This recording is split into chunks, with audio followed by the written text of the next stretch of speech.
Ellos necesitan 600,000. ¿Y qué vas a hacer tú si mandas a 2,000 soldados?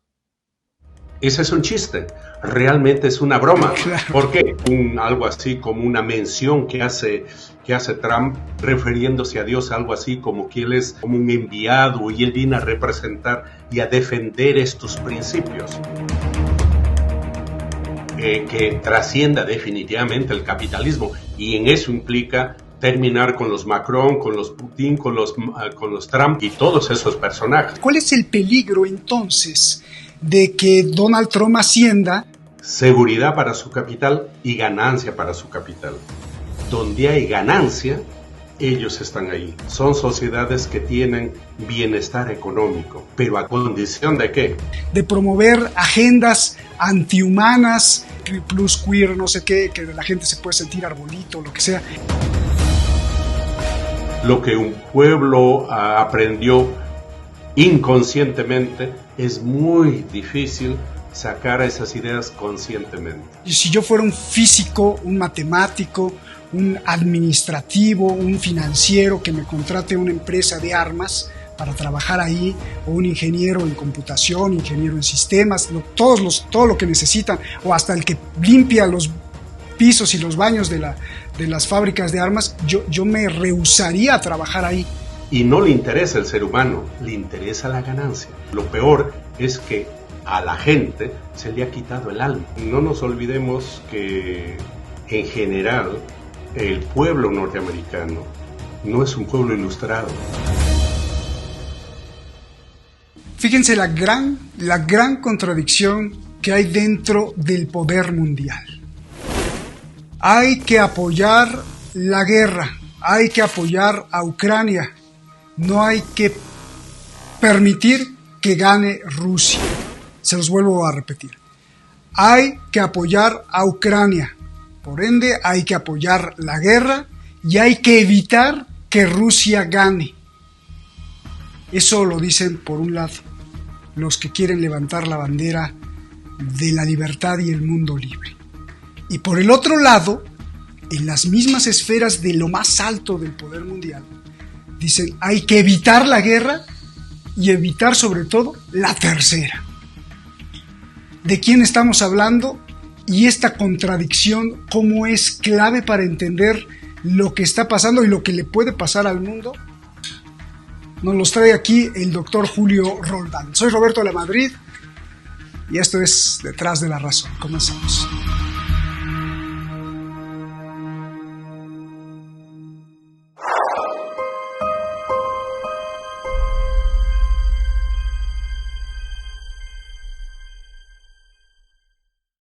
Esta contradicción que por un lado se fragua en la representación del presidente Macron y por el otro lado se fragua en la representación de Donald Trump, es resultado de una profunda investigación, análisis y crítica que la denuncia el doctor Julio Roldán.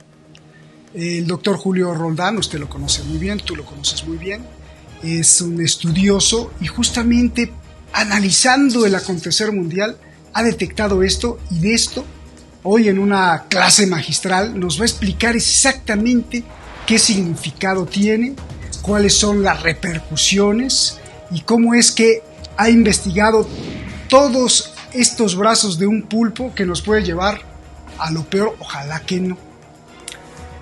Doctor, ¿cómo estás? Julio Roldán, sociólogo, filósofo por la Universidad de Bremen en Alemania, docente y que además vive en Alemania en calidad de perseguido y exiliado político.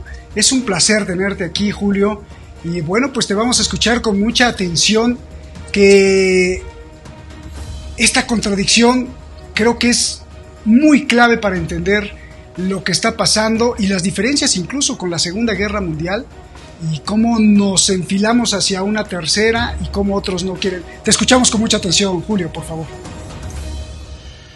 Bueno, buenas tardes o buenos días, y acá en Europa ya buenas noches. Roberto, es un placer de estar nuevamente contigo después de algo así como 3 o 4 meses. Estoy a tu disposición para desarrollar el tema que has anunciado.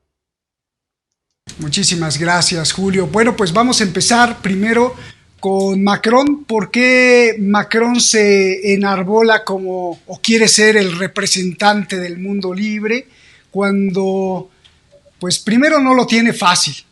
Y segundo, me gustaría que nos explicaras a qué obedece esta ambición y cuáles son los retos que tendría primero que vencer, por favor.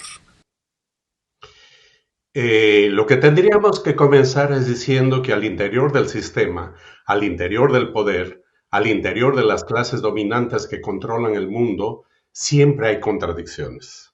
No es un ente homogéneo, sin fisuras, no, por el contrario, hay contradicciones tanto en lo táctico como en lo estratégico. Lo que tú has manifestado, las expresiones del presidente francés, Macron, y las expresiones del que podría ser presidente a partir del próximo año en Estados Unidos, Donald Trump, son evidentes, siendo ellos parte del poder, pero tienen diferencias en cuanto, diríamos, por un lado a lo estratégico y también, en cuanto al estratégico no hay diferencias, la diferencia es en cuanto a lo táctico. ¿Qué sucede con el presidente francés? Hace algún tiempo, más o menos hace 3 años, él declaró que la OTAN ya no tiene razón de existir, que es decir, es un órgano sin cerebro. Pasó el tiempo, él fue el que estuvo mucho más cerca de Putin. Incluso recordemos, hace 2 años y 2 o 3 meses, hubo una reunión entre los dos presidentes en una mesa sumamente larga. Creo que tenía 10 o 12 metros esa mesa y uno estaba en una esquina y el otro en la otra esquina. El último presidente que públicamente ha conversado con Putin de lo que se llamaría el Occidente, o concretamente Europa, más Estados Unidos, fue él. Pasó algún tiempo y él declaró: ¿hasta cuándo vamos a seguir siendo vasallos de Estados Unidos?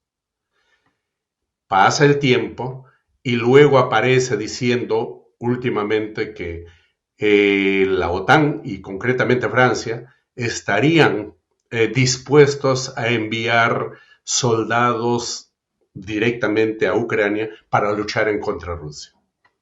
Pasa algunos días y sostiene: ¿por qué hacemos esto? Porque Rusia es una potencia sumamente poderosa que nos puede, no solo va a terminar con Ucrania, sino puede terminar con Europa.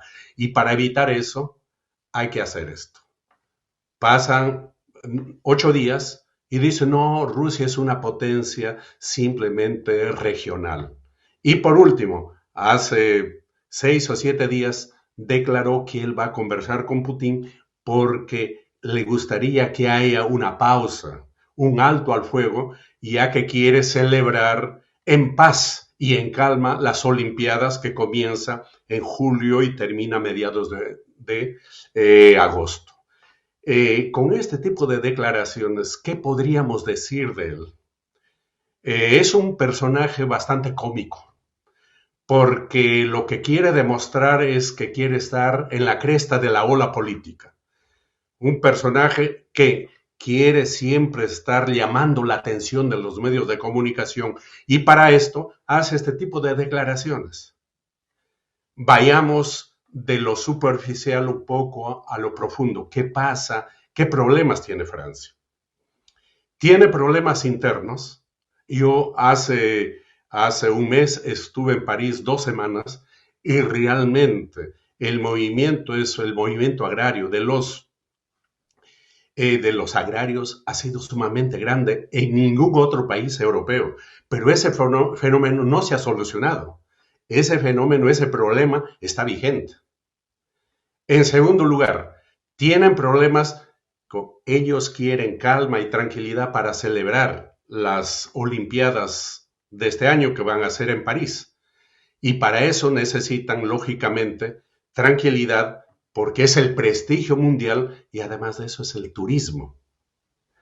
En tercer lugar, tienen problemas de carácter político, porque consecuencia de esta política que está realizando Europa en su conjunto, y especialmente Francia, el Frente Nacional que lidera la Marine Le Pen ha crecido sobremanera y es posible que en las próximas elecciones sea el Frente Nacional con Marine Le Pen quien gane las elecciones. Es decir, una organización filofascista, profascista, y ese mismo fenómeno se está dando en Alemania y en algunos otros países en Europa. Entonces, él necesita de esas declaraciones, necesita hacer estos a manera de escándalos para controlar y ocultar los problemas internos, porque hay un recorte severo de las leyes sociales en Francia. Además de eso, hay todo un intentona de desmontar el aparato legal oficial, es decir, la democracia liberal burguesa, se lo están dejando de lado y están estructurando un nuevo Estado, un Estado eminentemente represivo, donde esos principios de la democracia liberal ya no funcionan. Ese es alguno de los problemas internos que tienen en Francia. Pero además hay otros dos problemas mayores. El que tiene que ver con el Nagel.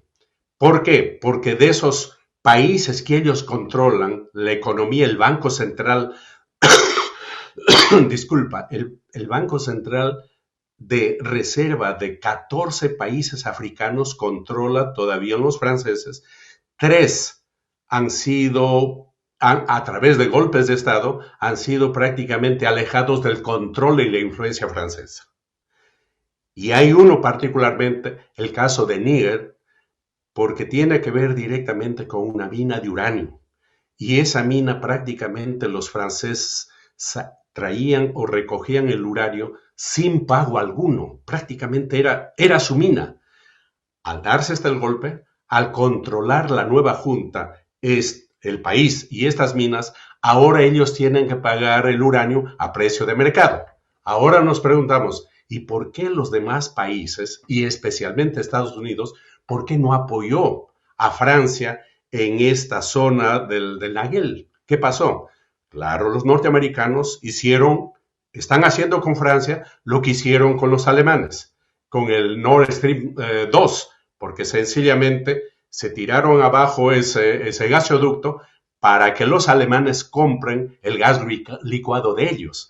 Ahora, ¿qué están haciendo con los franceses? Ok, ahora ustedes ya no tienen ese producto de África, ahora nos compran a nosotros y ellos tienen que comprarles al precio de mercado.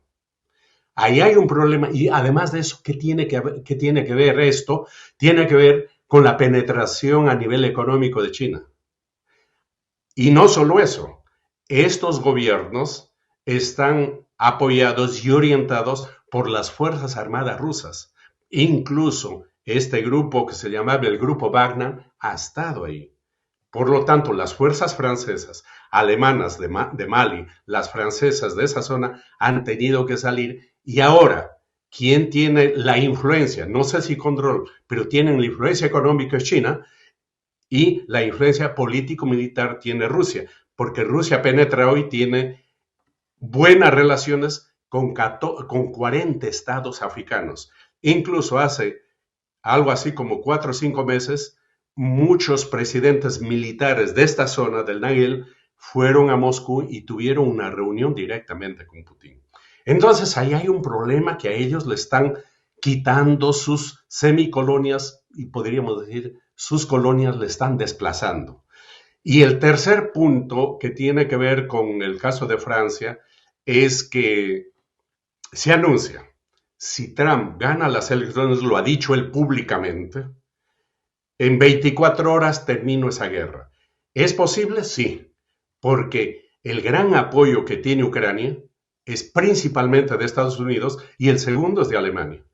En concreto, si Estados Unidos, con el nuevo presidente, con Trump, lleva a la práctica lo que él está anunciando y que posiblemente lo haga porque lo que dice lo hace, sencillamente Ucrania va a terminar como terminó Afganistán, Recordemos en qué terminó Afganistán después de 20 años de presencia de la NATO. Es decir, salieron en estampida.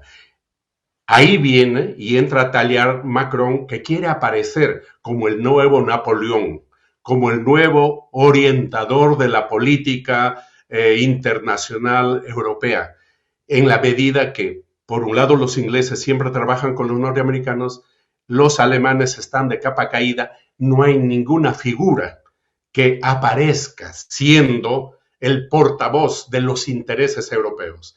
Y termino diciendo esto, ya en Europa, especialmente en Alemania, al interior del partido gobernante y los partidos de la oposición, públicamente algunos dirigentes han manifestado que la única salida para la guerra en Ucrania es conversar, que la diplomacia recupere su poder y desplace a las armas, es decir, la razón por sobre la sin razón. Y lo están diciendo gente importante al interior del gobierno alemán y lo mismo que de la oposición del CDU, que es la oposición grande en Alemania. ¿Por qué? Porque ellos se dan cuenta que esa guerra no da más, y más aún en el caso que Trump llegue a ser presidente, ¿en qué situación va a quedar Europa?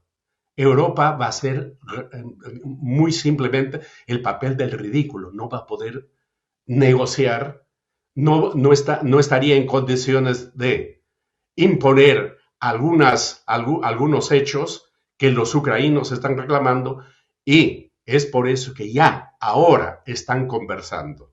Están conversando, es decir, están exponiendo públicamente que la única salida es la salida negociada. ¿Y qué va a pasar? Simple y llanamente que Rusia se va a quedar con el Donbass, Crimea, y Ucrania no va a ser parte de la OTAN y se acabó. Son los dos puntos centrales que pidió Rusia desde un principio.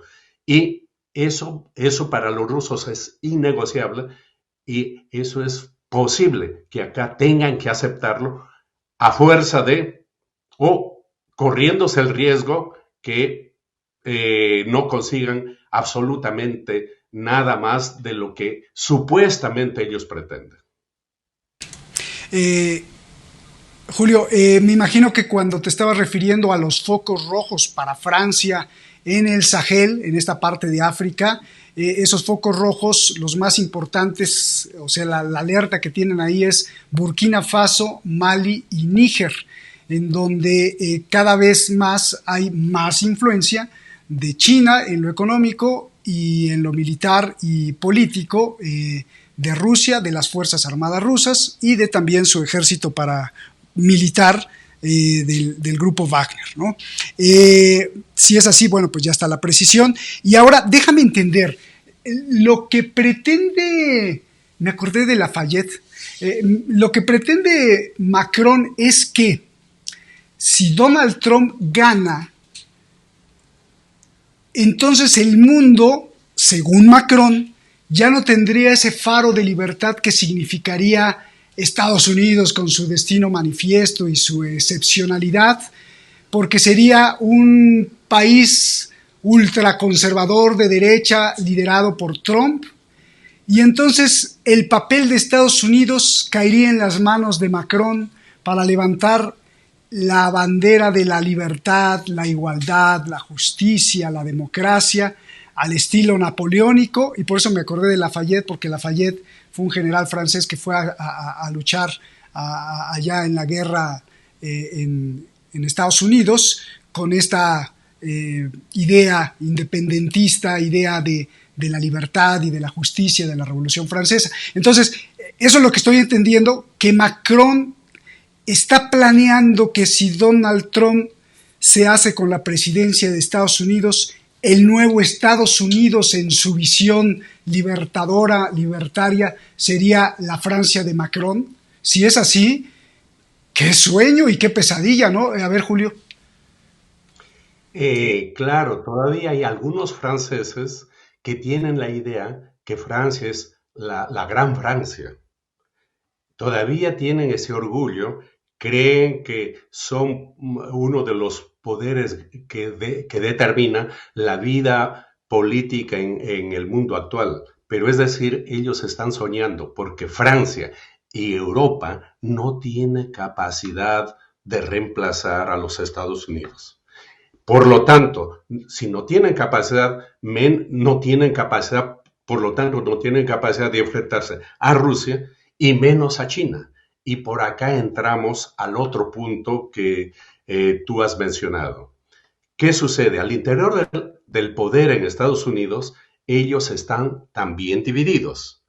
Por un lado, los grupos económicos que ligados especialmente a la industria de las armas son los que apoyan históricamente a los demócratas. Y esto se demostró hace algunos años en esa polémica entre Hillary Clinton y Trump. Porque en un momento dado Trump dice, usted es la representante de la industria de armas. Yo no represento a nadie porque yo me represento a sí mismo en la medida que yo tengo dinero para representarme a mí mismo. Es decir, la política en los últimos 20 o 30 años ha entrado a un nivel de cambio. ¿En qué sentido? Antes, todavía en determinados sectores funciona. Los grandes capitales, los grandes consorcios, diríamos que propician los candidatos y también sus representantes. Pero con Berlusconi se inició una nueva etapa, es decir, los millonarios o los multimillonarios directamente aparecen siendo ellos mismos quienes representan. Eso ha sido un cambio en la política mundial y vemos que también sucedió en Chile y vemos que sucedió en Argentina y en Estados Unidos con Trump. ¿Por qué? Porque Trump es un millonario, un multimillonario que representa los intereses especialmente de la industria de la construcción, en alguna forma de la banca. Espectáculos, ¿no? Y del espectáculo. Ese es su mundo. Él está alejado de la industria de armas. Es por eso que a él no le interesa entrar en ese tipo de guerras, porque él no representa, no le es beneficioso. Es por eso que en el periodo de Trump, de los 4 años, no hubo ninguna guerra, no organizó ninguna guerra. Y más aún declaró, nosotros o yo, Estados Unidos no debe ser, no queremos ser el policía mundial. Lo que nos interesa es desarrollar internamente y solucionar nuestros problemas internos. Y el problema que ellos tienen, que hoy va a salir seguramente en la campaña electoral, es el problema de los migrantes. Entonces, los norteamericanos ven muy lejos el tema de Ucrania. No les interesa al común del norteamericano, pero sí les interesa el tema de los migrantes. El tema de la campaña van a ser los migrantes.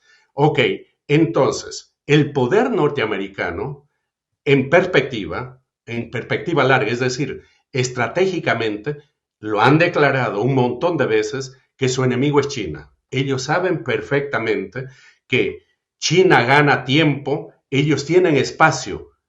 Ese es un tema que se tiene que desarrollar. Los norteamericanos tienen espacio, pero no tienen tiempo. Los chinos no tienen espacio, pero tienen tiempo. Podría ser un tema para una próxima reunión, exponer estos dos conceptos que aparentemente son muy filosóficos, pero tienen una explicación geopolítica muy concreta. Bien, ellos saben eso. Ellos ven que es China, tanto los demócratas como los republicanos. La diferencia está en lo táctico. Trump, la gente a quien representa Trump dice, no, nosotros tenemos que enfrentarnos a China, pero para eso hay que invitarlo o tener a Rusia de nuestro lado.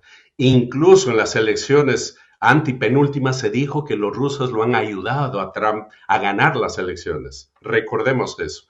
Entonces, sus relaciones personales y tácticamente ellos dicen, no, ¿por qué nos enfrentamos a Rusia? Hay que tener a Rusia de nuestro lado.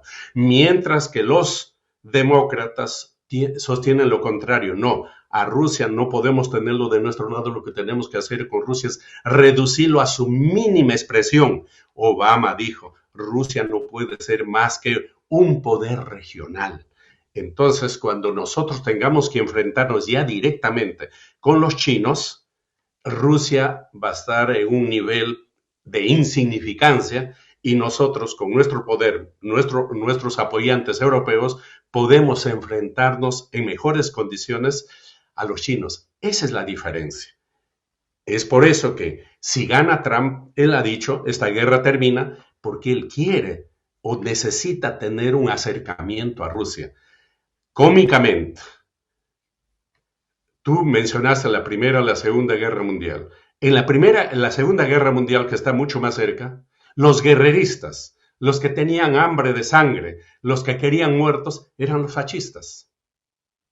Ellos eran los que trataban por todos los medios en terminar con la Unión Soviética. Y para esto todo el poder mundial, comenzando por Estados Unidos y todos los grandes empresarios europeos, apoyaron al nacionalsocialismo, a Hitler, porque él era el hombre para terminar con los comunistas, para terminar con la Unión Soviética. Pero hoy ha cambiado las cosas. Ya no es así. Ahora los fascistas o profascistas son pacifistas. Le Pen en Francia no quiere guerra. El AfD en Alemania no quieren guerra, son los que más están luchando en contra de la guerra. La misma Meloni, a pesar, siendo gobierno en Italia, no está muy animada por la guerra. Es decir, los guerreristas, los que tienen hambre de muertos y sangre, ahora son los liberales, son los demócratas. La historia va cambiando y eso es bueno tomarlo en cuenta. ¿Por qué? Porque si no, nosotros vamos a estar repitiendo lo que sucedió en la Primera y la Segunda Guerra Mundial y no nos vamos a adecuar a entender lo que está pasando actualmente. Eso es lo que nosotros notamos. Los profascistas, los filofascistas no quieren guerra, no a la guerra, no queremos tercera guerra mundial. Y eso se nota, como repito, en Francia, el mismo presidente de Hungría, el AfD acá en Alemania, están en ese camino. Antes de hacerte una pregunta, déjame hacerte una precisión, más bien te pido que nos hagas una precisión. El hecho de que digas que Trump en sus 4 años de mandato no produjo ninguna guerra y que no le interesan las guerras, eso no quiere decir que tú apoyas a Trump o no quiere decir que Donald Trump sea pues un ángel de la paz o un angelito, ¿no? Porque se me hace también implacable en el sentido de que cuando hay que disparar un misil, hay que dispararlo, y así mandó matar al general Soleimani de Irán, y así también creo que mandó un misil pues aunque sea de coreografía, cuando recibió al presidente chino en su casa de Mar-a-Lago. Solo aclárame eso porque la gente que ve podría decir, Julio apoya a Trump. No, bajo ningún punto. De lo que se trata es de ser objetivos. Cuando tratamos de hacer un análisis, olvidémonos o dejemos un poco el corazón, la emocionalidad y vayamos y nos orientemos por la razón, por la lógica. Entonces, la realidad nos demuestra eso en el caso de Trump. Eso no quiere decir bajo ningún punto que Trump es una persona ni siquiera demócrata, menos de izquierda, es profascista y veamos sus actitudes. Es decir, él es un representante del gran capital, de un sector del gran capital, no solo norteamericano, sino mundial. Entonces, en ese punto hay que ser muy claros. Una cosa es el análisis que uno puede hacer, lo que puede hacer con Putin, lo que puede hacer con tal o cual otro dirigente, o con el mismo Macron, pero eso no quiere decir que uno ideológica y políticamente esté a favor de estos personajes, porque no nos olvidemos que sus contradicciones simplemente son contradicciones al interior del gran capital, y el gran capital es el que gobierna y oprime al mundo, y nosotros, yo particularmente, estoy en contra de esto, y estoy en contra del sistema, y abogo por una salida que trascienda definitivamente el capitalismo, y en eso implicaría terminar con los Macron, con los Putin, con los Trump y todo y todos esos personajes. Entonces, gracias por la pregunta para precisar, claro. Gracias a ti. Ahora sí, déjame preguntarte, ¿cuál es el peligro entonces de que Donald Trump ascienda? No el peligro de Trump, sino el peligro de un Macron que se sienta Napoleón y que se aviente a lo solitario, o si no es que a lo solitario con otros que traten de apoyarlo, porque seguramente los demócratas, al verse perdidos en Estados Unidos con el triunfo de Trump, en caso de que gane Trump, apoyarían una macronada, es decir, aventarse con la bandera napoleónica a tratar de darle libertad y democracia al mundo. Yo lo veo peligroso, Julio. No. Definitivamente él sabe lo que está diciendo y sabe que es demagogia. Él quiere ganarse el balcón, la tribuna y estar en el centro en la cresta de la ola de los medios de comunicación. Europa es importante en la medida que está ligada a Estados Unidos. Europa sola, como Europa, no tiene ningún juego, no tiene ninguna capacidad en este desarrollo que se está dando, especialmente con Rusia y con China. Y con mayor razón Francia, como Francia, no tiene ninguna capacidad de nada, en realidad. Es por eso que los mismos europeos, comenzando por los alemanes, han tomado distancia de las posiciones de Macron porque saben que es demagogia. Es simple y llanamente querer aparecer como el gran líder, como que es muy importante, pero en concreto, en la vida real, cuando dice vamos a enviar, solamente un dato, vamos a enviar 2,000, podríamos enviar 2,000 soldados a Ucrania. Ucrania necesita 600,000. Eso es lo que, y lo están diciendo, ellos necesitan 600,000. ¿Y qué vas a hacer tú si mandas a 2,000 soldados? Ese es un chiste, realmente es una broma. Claro. ¿Por qué? Si necesitas 600,000, les vamos a mandar 2,000. Ese es un poco para provocar y estar, como repito, en los medios y aparecer, no quiere ser pues un anónimo, como podrían ser algunos otros presidentes. Y ellos saben perfectamente, lógico, como se está desarrollando esta guerra, hay 3 elementos fundamentales que demuestran que esto ya no tiene futuro. En cualquier momento, deben estar conversando seguramente, en cualquier momento van a llegar a eso. Son los 3 elementos. 1, ningún país ha ganado una guerra consecuencia del apoyo externo. El apoyo externo es importante, pero lo externo condiciona, pero no determina. Lo determinante es lo interno. Y Ucrania no tiene capacidad de nada. Si mantienen esta guerra es por el apoyo externo. Punto número 1. Punto número 2. Una guerra nunca lo ganas ni por aire ni por mar. Una guerra tienes que ganarlo en la tierra. Por eso los rusos están avanzando por tierra. Tienen el mar, tienen el aire, pero sobre todo la tierra, porque ellos saben perfectamente que no hay otra manera de ganar una guerra, y esto tiene ya los teóricos, como Sun Tzu, como el autor de la guerra del Peloponeso, es decir, Tucídides, todos los clásicos que han trabajado este tema saben perfectamente y lo exponen. Y en tercer lugar, otro elemento, se puede mandar todas las armas, lo más moderno, pero quien determina una guerra no son las armas, son los hombres, son los seres humanos. Es por eso que dicen, vamos a mandar armas, pero ¿quién va a manejar esas armas? ¿Quién va a manipular esas armas? Nosotros necesitamos, para formar un buen soldado, necesitamos 3 o 4 años. Y eso es un ejército de reclutas que formas en 3 o 4 o 5 meses. ¿Y qué van a hacer? Van a hacer carne de cañón. Entonces, eso es lo que ellos saben perfectamente, que estos 3 elementos que he mencionado, el tema de los seres humanos, el tema de la tierra y el tema del apoyo externo va en contra de lo que planteaban, que Ucrania tiene que ganar la guerra. Ahora ya no están diciendo que Ucrania tiene que ganar la guerra ni nada por el estilo. Esa prédica, esa narrativa ha bajado. Y parece que esa prédica viene directamente también desde Estados Unidos, que me imagino yo deben estar hablando ya directamente con los rusos.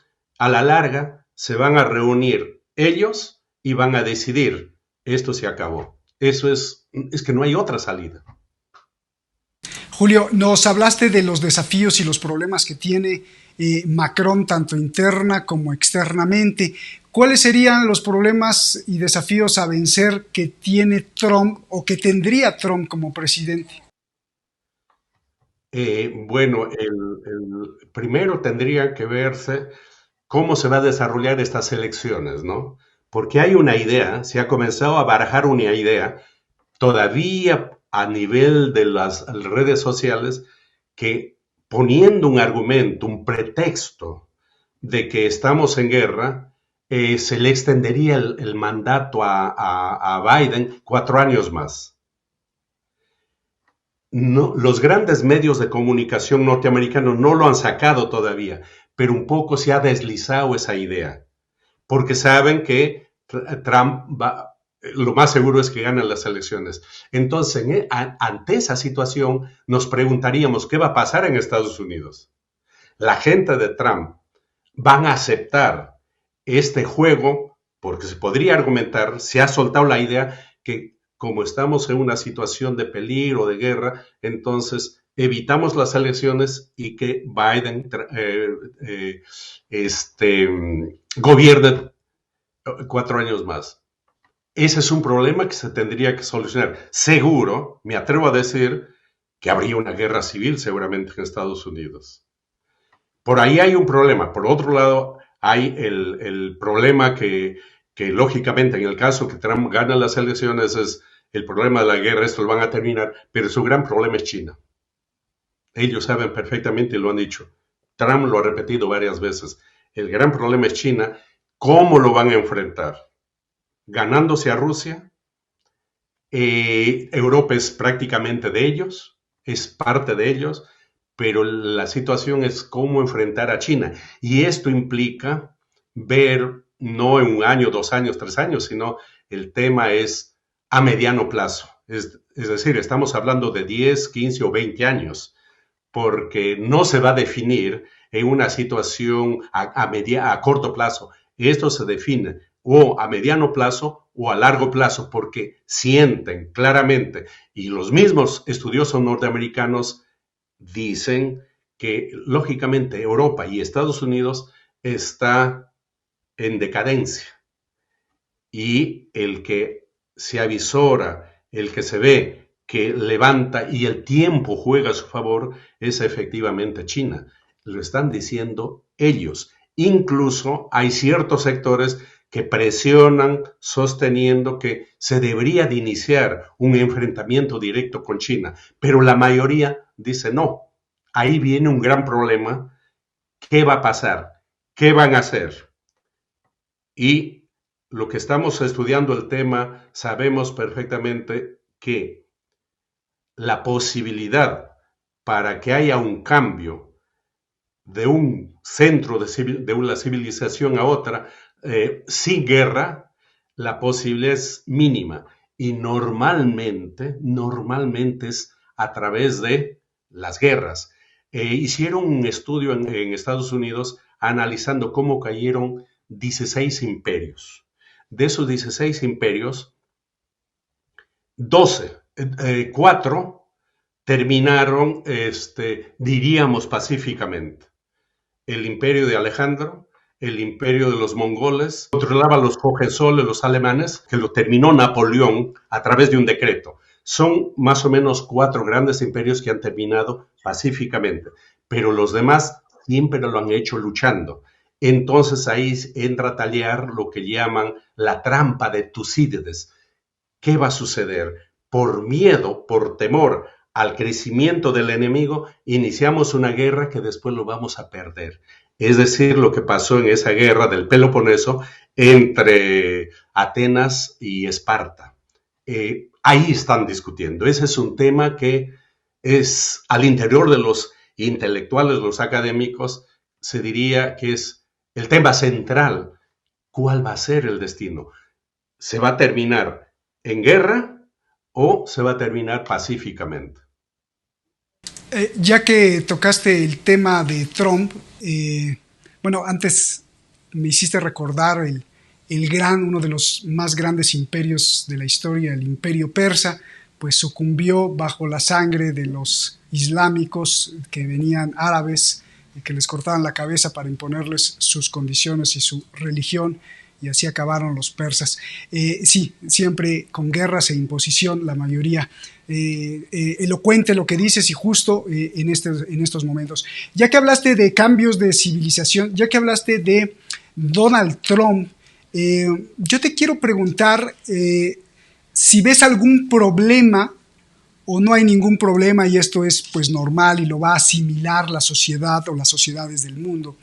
La propuesta de Donald Trump, por ahí veíamos o estamos poniendo un anuncio de los propios seguidores de Donald Trump, donde lo tratan como un profeta, donde apelan a la divinidad, donde apelan a una idea entre la lucha tajantemente entre los buenos provenientes de Dios, porque mencionan a Dios, y los malos como hijos de Satanás, en donde utilizan rituales y cuestiones oscuras que son los que gobiernan al mundo y un poco caracterizan a los demócratas y a los lobbies de armas, y que ellos están en una cruzada prácticamente donde gente como Trump, patriota, representante divino, representante de los buenos derechos como fascista, representante de lo que debe de ser y de las razas educadas, tiene que vencer a esta nube. Esto no lo estoy inventando yo, o sea, estoy tratando de hacer una descripción un poco de lo que Trump está tratando de impulsar y apelar al pueblo que no analiza, sino al pueblo que pues apenas le da tiempo para comer, ¿no? Entonces, o para trabajar para comer. Mi pregunta como sociólogo tú es, ¿esto es peligroso, apelar al fanatismo, apoyar, impulsar el fanatismo, y que de alguna u otra forma también lo enlaza, ellos mismos lo enlazan con Putin, que se resiste o que ha acusado a los occidentales de promover agendas antihumanas, como esta situación de LGTB plus queer, no sé qué, que la gente se puede sentir arbolito, lo que sea, y que se está tratando de imponer una agenda que es completamente deshumana, anticristiana, antidios, antirreligiosa, y que se trata de romper los valores familiares. Todo eso lo está usando la campaña de Trump para erigirse como un representante divino, que eso es lo que me llama la atención. ¿Esto es problemático? ¿Esto plantea algún desafío? ¿O simplemente se borrará con el paso del tiempo y será asimilado por los pueblos? Julio. Claro, no nos olvidemos que en general el pueblo norteamericano no es un pueblo ilustrado, no es un pueblo instruido. Número uno. Número dos, hay toda una organización de sectas religiosas muy fuerte en Estados Unidos. El Estado prácticamente ha desaparecido y quienes reemplazan al Estado en la vida social, cultural, son las sectas religiosas. Entonces, fanatizar a esta gente poco ilustrada, con mucha influencia religiosa, no debe ser muy fácil. Y efectivamente vi ayer o antes de ayer algo así como una mención que hace Trump, refiriéndose a Dios, algo así como que él es algo así como un enviado y él viene a representar y a defender estos principios, el principio de la familia, esos principios nacionales y todo eso. lógicamente ahí lo emparenta mucho con el nacionalsocialismo. Si uno lee Mi lucha, My Kampf, el de Hitler, él dice que él tiene, por un lado, él es algo así como ha recibido un mandato de Dios para luchar en contra de los judíos, del Dios cristiano. Entonces vemos, por un lado, que ahí hay una combinación, y eso es muy típico del fascismo, una combinación del pragmatismo, concreto el pragmatismo norteamericano, que tuvo todo su desarrollo a fines del 800 en Estados Unidos, y el neotomismo europeo, especialmente que se desarrolló en Italia, que es la base filosófica fundamental del fascismo. Tú te das cuenta que a nivel de Hitler, del nacionalsocialismo, se daba eso, y cuando Trump y sus seguidores reclaman eso, lógicamente están levantando esos tipos de sentimientos irracionales, religiosos, que en algún momento lógicamente les sirve, pero por otro lado son muy prácticos, son muy pragmáticos. Es decir, hasta cierto punto nos conviene levantar la religión, mencionar a Dios, apoyarnos en las sectas, que son muchas en Estados Unidos, pero por otro lado, en el hecho concreto, cuando se trata de el desarrollo económico, por ejemplo, no tienen ningún problema en ser lo más pragmáticos posible. Es decir, se da en ese sector esa combinación entre un poco el tema religioso, el tema místico, con un planteamiento real, concreto, muy práctico, muy pragmático. No es difícil convencer a un pueblo no ilustrado. Nietzsche dijo, lo que un pueblo aprendió inconscientemente es muy difícil sacar esas ideas conscientemente. Genial. Pues bueno, no queremos quitarte más tiempo. Si se te escapa algo de lo que quieras apuntar, adelante. Si no, pues me gustaría que dieras tu conclusión, cómo se solucionará o cómo evolucionará esta contradicción en las más altas esferas del poder, esta contradicción que planteaste al principio. Por un lado Macron, por el otro lado Trump, por un lado los que quieren guerra, por otro lado los que no quieren guerra y quieren evitar una tercera, y los otros que quieren evitar que gane Rusia. ¿Cómo se va a resolver esta contradicción o cuáles son las perspectivas que tenemos los seres humanos de a pie que estamos solo viendo y que no tenemos la capacidad de decidir militarmente, pero sí tenemos la capacidad de plantear semillas de la duda? Adelante, Julio. Solamente dos cosas. El caso de Ucrania, y yo podría decir casi con seguridad que ese tema se va a solucionar posiblemente a fin de año. Y el Donbass y más Crimea se queda con Rusia. Además de eso, porque son el 80% rusohablantes, culturalmente son rusos en esa zona. Y Ucrania no entra a la OTAN y se acabó ese tema. Pero que se acabe ese tema, es decir, esa guerra ahí, no quiere decir que las contradicciones y los enfrentamientos y las guerras se terminan. Porque no nos olvidemos que el capitalismo y dentro de ello la industria de armas necesita organizar y atizar guerras para vender. ¿Por qué? Porque el día que no haya guerras, ellos simple y llanamente desaparecen.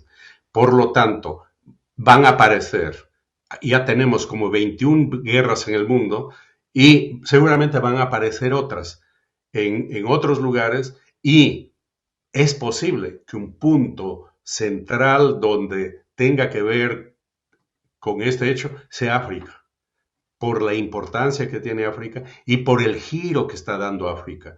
Es decir, tradicionalmente África ha sido controlado especialmente por Inglaterra y Francia, pero en los últimos años China está penetrando en el plano económico, Rusia en el plano político-militar. Entonces podría aparecer un nuevo foco con algunas características particulares en la zona de África. Como repito, Mientras existe el capitalismo, las guerras siempre van a existir porque es su razón de ser. No nos olvidemos que el capitalismo apareció en guerra, se desarrolló en guerra, se mantiene en guerra y posiblemente muera en guerra. Esa es su lógica. Eso sería todo. Julio, un placer. Oye, antes de irme, ya tan mal estamos humanamente como seres humanos, porque ahora que dices que pues el lobby de las armas, el sector industrial de las armas, pues tiene que existir fabricando guerras, y si hay seres humanos así, Julio, que ayuden a las guerras para poder ellos existir y ganar dinero, entonces la pregunta es, ¿tan mal estamos como humanidad? Porque yo no sé, o sea, si yo fuera un físico, un matemático, un administrativo, un financiero que me contrate una empresa de armas para trabajar ahí, o un ingeniero en computación, ingeniero en sistemas, todo lo que necesitan, o hasta el que limpia los pisos y los baños de las fábricas de armas, yo me rehusaría a trabajar ahí. Ningún dinero me pagaría por estar ahí trabajando para ayudar a hacer armas para que otros se maten.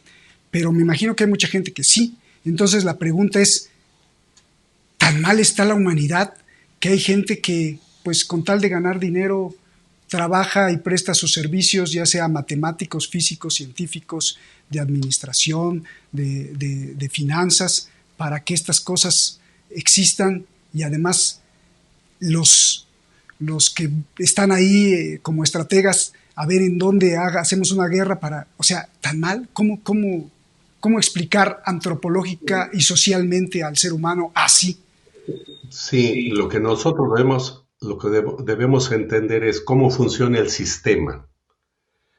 Y el sistema, el capitalismo como sistema, tiene dos intereses: seguridad para su capital y ganancia para su capital.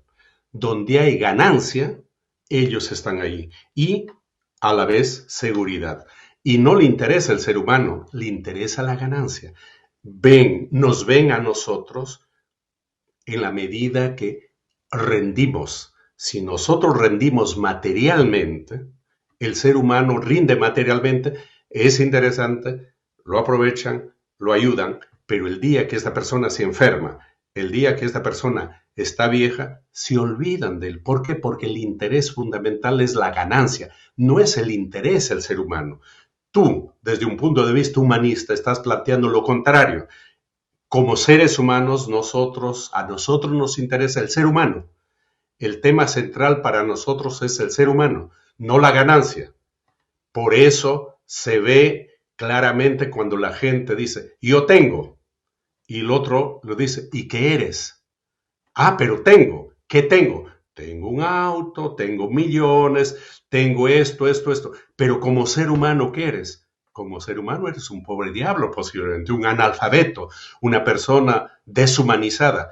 Pero el sistema en el cual vivimos no les interesa a la persona que piensa en el qué eres, es decir, tu sentido humano, espiritual, en proyectarte humanamente al futuro. No, le interesa a la persona que tiene, y para tener hay que vender. Nosotros somos números que debemos consumir. El día que tú no consumes, no eres nada, no tienes importancia. ¿Por qué? Porque no contribuyes al movimiento del capital, a la reproducción del capital. Somos importantes en esa medida. En otro sentido, no tenemos ninguna importancia en el mundo en el cual vivimos, porque es la lógica del sistema. El sistema funciona así. Mira cómo se solapan y cómo se justifican. Entonces, ahora con lo que dices estoy aprendiendo algo maravilloso, porque entonces dicen, bueno, como además tenemos mucha ganancia, hay que cuidarla. ¿Y cómo la cuidamos? Pues con armas, ¿no? Entonces ellos mismos dicen, bueno, necesitamos esa seguridad para que no otros vengan a robarnos la ganancia, y para cuidar eso, pues lo último en el aspecto físico, pues ¿qué es? Una pistola, un arma, un cañón, un misil, para cuidar nuestro círculo de poder, nuestro círculo de ganancias, nuestro círculo de riquezas. Más o menos me imagino que es así, y qué desgraciado en esa parte y en esa faceta el ser humano que se dice ser humano, Julio. Sí, y no te olvides lo siguiente, nosotros, bueno, que vivimos en estos países altamente desarrollados, un buen tiempo hemos tratado de leer, de investigar qué pasa al interior de estas sociedades. Estas sociedades en la cual vivimos son sociedades que tienen bienestar económico. En términos generales se ha solucionado el problema de la vivienda, de la alimentación, del médico, de la educación, pero ¿a condición de qué? A condición de haberle robado el alma, de haberle robado el espíritu. Es por eso que la mayor parte de la gente de este tipo de sociedades son gente que está mal contenta, es una gente triste que paga para ir y buscar dónde aprender a reír. Entonces se ha perdido. No, la risoterapia. no, es verdad que en estos países hay escuelas para aprender a reír, porque han perdido eso, se ha perdido ese aspecto tan importante de la vida, a condición de que, lógicamente, te dan, por un lado, con una mano te dan, pero por otro lado te quitan. Y lo más importante, lo peor, es que a la gente se le ha quitado el alma, se le ha quitado el espíritu. Es por eso que la mayoría de la población que trabaja en estos países sufren de estrés. Y el estrés es la antesala a la depresión. Son sociedades depresivas. Por eso hay mucha demanda de psiquiatras y psicólogos, porque es un sistema deshumanizado que te ha cosificado, te ha vuelto cosa y te trata como cosa. El día que ya no sirves, te vas. Se ha perdido el sentido humano, porque nos han quitado, como te repito, el espíritu, nos han quitado el alma. Una vez más, que hasta se paga, se buscan escuelas para aprender a reír. Ups. Julio, excelente, Julio, brillante, gracias de verdad de corazón por compartir tu conocimiento, por compartir tu análisis, tu investigación. Doctor Julio Roldán, muchísimas gracias. Sabes que aquí esta ventana es tu casa y cuando quieras y como quieras y que sea más seguido. Un abrazo, hermano. Gracias, Julio.